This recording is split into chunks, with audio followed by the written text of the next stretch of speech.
Everyone, welcome to my another video.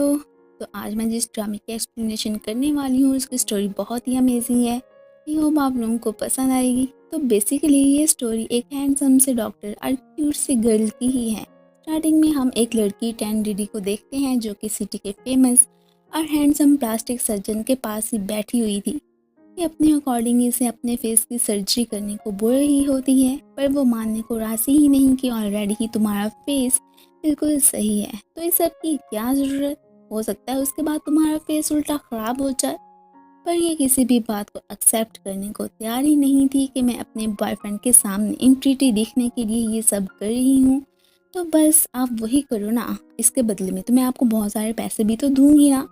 But Lubin का तो साफ इनकार ही था। अब ये फिर यहाँ पे उस पर भड़क की जाती है। इधर ही हमें हमारी फीमेल लीड मोना को भी दिखाया जाता है, जिसका आज यहाँ फर्स्ट डे था इंटर्नशिप पे। वो यहीं पे ही आई थी। स्पेशली खुश तो वो इस बात से होती है कि उसका अपने आइडल और सीनियर लुबिन के साथ काम करने का ड्रीम जो पूरा होने वाला था। अब सामने से उसे एक लड़की को उसका कॉलर पकड़ते देख के शौक की रह जाती है कि अरे ये मुझे क्या देखना पड़ रहा है। सीनियर ऐसे कब से हो गए लोग उसका गिरबान तक पकड़ ले। अब फिर हमें 5 साल पहले का ही सीन दिखाया जाता है, जब उसने फर्स्ट टाइम लुबिन को किसी की हेल्प करते ही देखा था। तभी उसने इसे अपना आइडल बनाने के साथ साथ इस जैसा डॉक्टर बनने का भी डिसाइड कर लिया था। अब उसी के कार से ही उसने इसका नेम और साथ में हॉस्पिटल का एड्रेस वगैरह भी देख ही लिया था। तभी से उसने इतना ज़्यादा हार्ड वर्क किया कि आज वो इंटर्नशिप के लिए फिर इसी के हॉस्पिटल ही पहुंच आई हुई है। कैंडिडी के शोर शराबे से काफ़ी सारे लोग डिस्टर्ब होकर ही रह जाते हैं। हेड भी भागे भागे मसले का पता करने आ चुके थे। ये फिर उन्हें बताती है कि मैंने इतने पैसे दे के अपनी सर्जरी करने को कहा है, पर ये डॉक्टर हैं कि मान ही नहीं रहे। कितने रूड हैं ये। ऐसा कौन करता है भला। वो तो दोनों को ही अपने साथ फिर अंदर चलने को बोलते हैं। अब यहीं पे ये सीन कट और इसके बाद नेक्स्ट हमें यही दिखाया जाता है कि एक पेशेंट लुबिन को रेड इनवेलप दे ही रहा था। ये सीन अब जो कि मोना भी यहाँ पे चुपके चुपके से देख रही होती है और फिर हैरान ही रह जाती है कि क्या लुबिन यहाँ पे ब्राइबरी वगैरह भी लेता है। कितने अफसोस की बात है, मैंने उसे अपना आइडल बनाया। जैसे ही वो डोर ओपन करता है ये उससे टकरा ही जाती है। दोनों यहाँ पे एक दूसरे के बहुत ही क्लोज आ गए थे। अब फौरन से मोना फिर साइड पे ही हो जाती है और उसे अपोलोजाइज करने लगी थी। साथ में खुद को इंट्रोड्यूस भी करवाती है कि मैं मोना यहाँ पे न्यू इंटर्न आई हूँ। खैर उसे तो इस सब से कोई मतलब नहीं था। अब उसके कोट पे इसकी लिपस्टिक का निशान तो लग ही चुका था। सो वो यहाँ पे इसे इतना ज़्यादा मेकअप करके आने पे खूब सारी डांट भी पिला देता है। इवन के ये भी कि तुम वर्किंग आवर्स में काम करने की बजाय इधर उधर क्यों फिर रही हो, जाके अपना काम करो ना। गुस्सा करता वो तो फिर वहाँ से चला ही गया था। पीछे से ये उसे कोसने लगती है कि कितना हार्टलेस है ये। एक तो खुद दिन दहाड़े रिश्वत ले रहा था, ऊपर से मुझे ही बातें सुना के चला गया। इसे तो मैं एक्सपोज करके ही रहूँगी। सोशल मीडिया पे इसके अगेंस्ट बहुत कुछ गलत मलत लिख के अपलोड करने ही लगती है कि तभी से याद आता है कि ओ नो, मैंने तो तब इसकी फ़ोटोज़ ही क्लिक नहीं की थी। अब फिर कौन एविडेंसेस के बगैर बिलीव करेगा। उल्टा उन्होंने मुझे ही पॉइंट आउट करने लग जाना है। चलो कोई नहीं, कभी कोई और मौका तो मिलेगा ना, फिर मैं इसे अपना बदला लेके रहूँगी। अचानक ही लाइट्स ऑफ और ऑन होने लगती हैं तो ये डर जाती है। इसी दौरान जैसे ही इसकी नज़र कैंडिडी पे पड़ती है तो ज़ोर की चीख मारती है। उसका सारा फेस ही मेकअप ख़राब होने की वजह से डरावना लग रहा था। ये फिर मोना को अपनी सैड स्टोरी सुनाने लगती है कि मैं गांव से इस सिटी में काम कर नहीं आई थी। मेरा ना ही कोई रिलेटिव है और ना ही कोई फ्रेंड। काम पे भी लोग मुझे बस हर वक्त बुली ही किया करते हैं। इवन की लड़की हूँ ना, तुम तो मेरी बात ज़्यादा अच्छे से समझ पाओगी। कुछ हमारा लोग तो मुझे हैरास करने की भी कोशिश करते रहे। फिर एक दिन अचानक ही बहुत ही काइंड पर्सन ने आके मुझे बचाया। इवन के अब वो तो मेरा बॉयफ्रेंड भी बन चुका है। अगर मैं उसके लिए खुद की अपीयरेंस चेंज करके बहुत ही ब्यूटीफुल बनना चाहती हूँ तो इसमें गलती क्या है। मिस्टर लुबिन आखिर क्यों नहीं राजी हो रहे।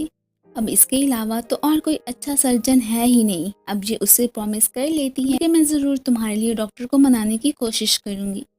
प्रॉमिस तो उसने कर लिया था। अब परेशान भी हो जाती है कि बात मैं आखिर उससे कैसे करूँगी। अभी वो उसके ऑफिस के बाहर खड़ी अंदर उसे देखने की कोशिश कर ही रही होती है कि तभी वो पीछे से आ जाता है कि ये तुम यहाँ पे क्यों झांक रही हो। ये उसे देख के डर ही गई थी। खैर वो तो फिर उसे डोर से साइड होने का बोल के अंदर ही चला जाता है। अब ये फिर डीडी के बारे में उससे बात करने लगी थी, पर वो स्टिल नो कहता है कि तुमने उसके बॉयफ्रेंड से जाके बात की है क्या? हो सकता है उसका बॉयफ्रेंड ऐसे ही उसे पसंद करता हो, वैसे भी सर्जरी के बाद तो इसका फेस बिगड़ भी तो सकता है, मैं क्या गारंटी दूँ। ये भी फिर उसे कोशिश करने को कहने ही लगी थी तो वो इसे डांट देता है। तब यहाँ पे डीडी के बॉयफ्रेंड की एंट्री होती है। वो तो यहाँ पे सबसे उसी का ही पूछ रहा था, तो डॉक्टर उसे बताते हैं कि वो वेटिंग रूम में ही बैठी है। अब उसके पास आके उसकी लुक को देखते ही यहाँ पे उसकी तो हंसी निकल जाती है। वो इसे खुद से छुपाने की कोशिश कर रही थी। अब तो वो फिर खैर से यही पूछने लगता है कि तुम्हें आखिर हुआ क्या है, इतना मूड क्यों ऑफ है। अब फिर हमें पता चलता है कि जब से इसने अपनी न्यू यंग असिस्टेंट हायर की थी ना, तो वो थोड़ी सी जेलिस के कहीं ये उससे ध्यान हटा के यंग गर्ल को ही ना दिल दे बैठे। अब वो ये सुन के यहाँ पे फिर हंस नहीं लगता है कि तुमने ऐसा सोच भी कैसे लिया। मेरे दिल में जस्ट तुम ही हो, चाहे मेरे इर्द गिर्द 1000 लड़कियां ही क्यों ना आ जाएं, तब भी मैं ही तुम्हें प्रेफर करूँगा। इवन कि वो आज तो उसे शादी के लिए ही प्रपोज कर लेता है। पहले वो बस अपनी रिलेशनशिप को लेके ही सोचते रहते थे, पर अब वो इस बात को आगे बढ़ाना चाहता था। वो तो अब खुश होकर उसे हगी कर लेती है। अब ये सीन तो इतना टची हो गया था कि मोना तो इमोशनल होके अब डॉक्टर के कोट से ही आंसू साफ करती है। वो अब ये उतार के उसे वॉश करके ही लौटाने को कहता है कि कितनी अजीब लड़की हो तुम। ये कह के वो तो फिर वहाँ से चला गया था। ये तो बस उसके पीछे से उसे बुरा भला ही कहने लगती है।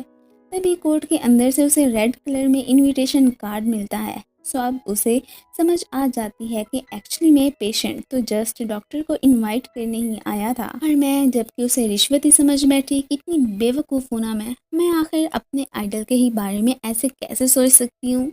अगले ही दिन हमें एक पेशेंट टैंग जू को ही दिखाया जाता है, जो कि रूफ टॉप पे चढ़ के सुसाइड करने की ही ट्राई करने लगी थी। सभी लोग उसे देख के बहुत ही ज़्यादा परेशान हो जाते हैं, और साथ ही साथ उसे अभी के अभी नीचे आने को भी बोलने लगे थे कि ये अच्छी बात नहीं है, पर वो उनकी बात बिल्कुल भी नहीं मानने वाली थी। एक इंसिडेंट की वजह से उसका सारा फेस ही ख़राब होके रह गया। बस उसी वजह से ये समझती है कि शायद अब मेरे सारे अपने मुझसे दूर होते जा रहे हैं। इवन के मॉम डैड भी अब मुझसे मिलने नहीं आते। सो इस ज़िंदगी का क्या फ़ायदा, उससे अच्छी फिर मौत ही है, मैं मर ही जाऊँ तो यही मेरे लिए बेहतर होगा। पर अब मोना जल्दी से उसे उसके पेरेंट्स की वीडियो दिखाने लगती है कि वो डेली ही तुमसे मिलने यहाँ पे आते हैं, बस तुम्हें डिस्टर्ब करना मुनासिब नहीं समझते।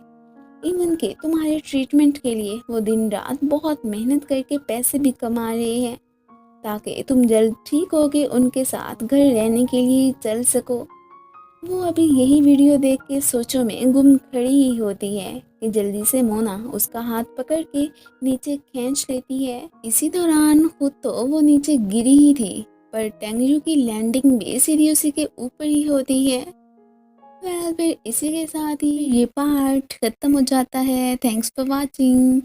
सो गाइस, आप लोगों को ये ड्रामा कैसे लगा मुझे कमेंट्स में ज़रूर बताइएगा, एंड ये भी कि अगर आप लोगों को इसका नेक्स्ट पार्ट चाहिए, तो तब तक के लिए बाय।